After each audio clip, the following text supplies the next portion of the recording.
गुमथा गांव में रहने वाला एक किसान काफ़ी दुखी था।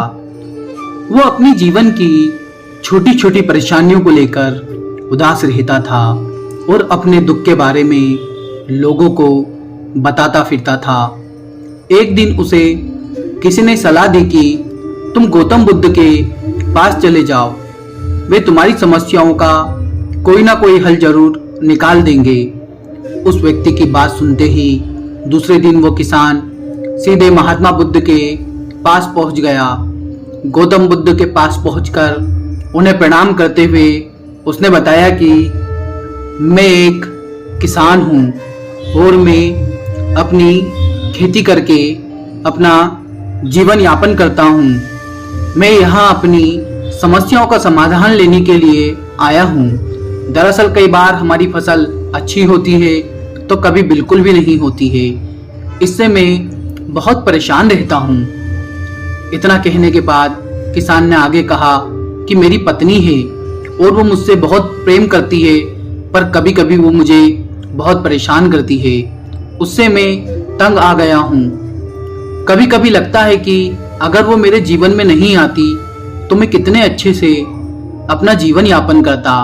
इस तरह वह अपनी सारी परेशानियां महात्मा बुद्ध को सुनाता रहा और वो उसकी बातें सुनते रहे। जब तक किसान बात कर रहा था तब तक गौतम बुद्ध ने एक शब्द भी नहीं बोला। वो बस ध्यान से किसान की ही बातें सुन रहे थे।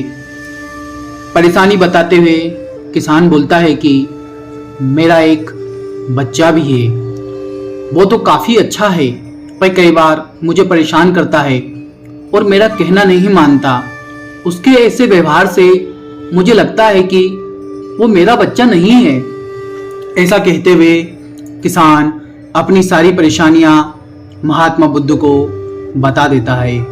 इस तरह किसान ने अपने जीवन का सब कुछ जो उसे सताता था और दुखी करता था वो गौतम बुद्ध को बता देता है।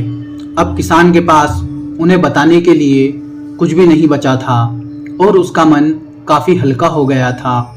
महात्मा बुद्ध से सब कुछ कहने के बाद वो उनसे अपनी परेशानियों का समाधान पूछता है। काफ़ी देर तक गौतम बुद्ध के जवाब का इंतजार करने के बाद बेसब्र होकर किसान ने ऊंची आवाज में महात्मा बुद्ध से पूछा, क्या आप मेरी परेशानियों को लेकर कुछ नहीं कहेंगे? तब गौतम बुद्ध बोले, मैं तुम्हारी किसी भी तरह से सहायता नहीं कर सकता। किसान ने महात्मा बुद्ध के ऐसे जवाब की उम्मीद नहीं की थी। वो उनका जवाब सुनकर हैरान हो गया। उसे अपने कानों पर भरोसा नहीं हो रहा था। उसने भगवान बुद्ध से पूछा कि ये आप क्या बोल रहे हैं? क्या आप मेरी समस्याओं का समाधान नहीं कर सकते?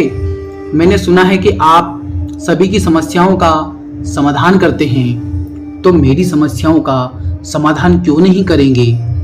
महात्मा बुद्ध इस बात पर किसान से कहते हैं कि आपके जीवन में जितनी कठिनाइयां हैं उतनी हर किसी के जीवन में होती है और सबको अपनी छोटी समस्या भी बड़ी लगती है। आपके जीवन में सुख दुख का सामना आपको करना पड़ेगा।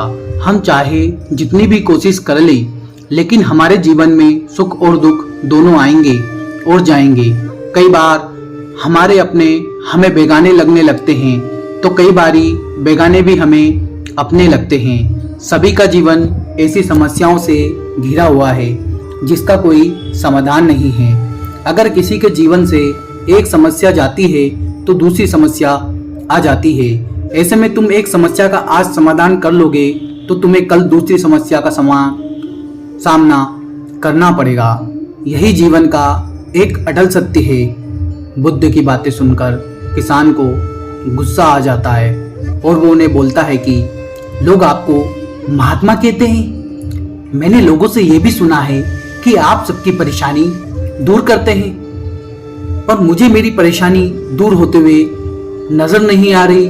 परेशानी का निवारण करने के बजाय आप मुझसे फिजूल की बातें कर रहे हैं। मैं आपके पास बहुत उम्मीद लेकर आया था, पर अब मुझे लग रहा है कि आपके पास आना व्यर्थ हुआ। मैंने जो भी आपके बारे में सुना था वो सब झूठ है। महात्मा बुद्ध को इतना कहकर किसान वहां से जाने लगता है।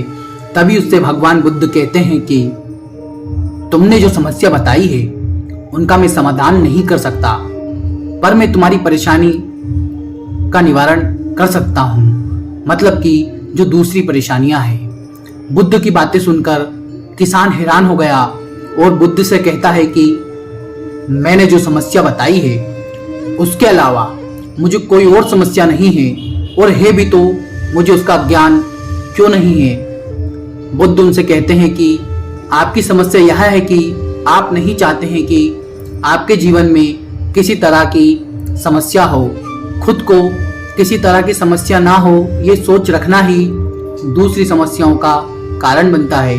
आपको यह स्वीकार कर लेना चाहिए कि हर व्यक्ति के जीवन में किसी ना किसी तरह की समस्या होती है। ये सोचना छोड़ दो कि आप इस दुनिया के सबसे दुखी इंसान हो। आपको अपने आसपास के लोगों को देखना चाहिए, क्योंकि बाकी के लोग भी किसी न किसी चीज से परेशान और दुखी होंगे। जीवन में सुख और दुख आकर ही रहेंगे, उसे कोई नहीं बदल सकता। बस तुम्हें दोनों ही स्थिति में खुद को काबू में रखना है। इससे दुख का असर तुम पर ज़्यादा नहीं होगा। ऐसे में तुम्हें ये सोचना छोड़ना होगा कि तुम्हारे जीवन में समस्या ना हो, तभी तुम हर समस्या का आसानी से सामना कर पाओगे। बुद्ध की बातें सुनकर किसान उनके पैरों में गिर गया और उनसे माफी मांगने लगा। वो समझ चुका था कि महात्मा बुद्ध उससे क्या कहना चाह रहे हैं। मित्रों, हमें इस कहानी से यह शिक्षा मिलती है कि हमें अपनी छोटी छोटी परेशानियों के लिए किसी से शिकायत नहीं करनी चाहिए, बल्कि उन परेशानियों का खुद से सामना करना चाहिए। यही जीवन है। जीवन में सुख दुख तो आते रहेंगे। हमें पूरी हिम्मत के साथ, पूरे विश्वास के साथ और खुशहाल मन से इन समस्याओं का सामना करना है, क्योंकि मनुष्य जीवन बहुत अनमोल है। इस जीवन को व्यर्थ नहीं करना है। मिलते हैं किसी नई कहानी में। जब तक के लिए राधे राधे। जय श्री महाकाल।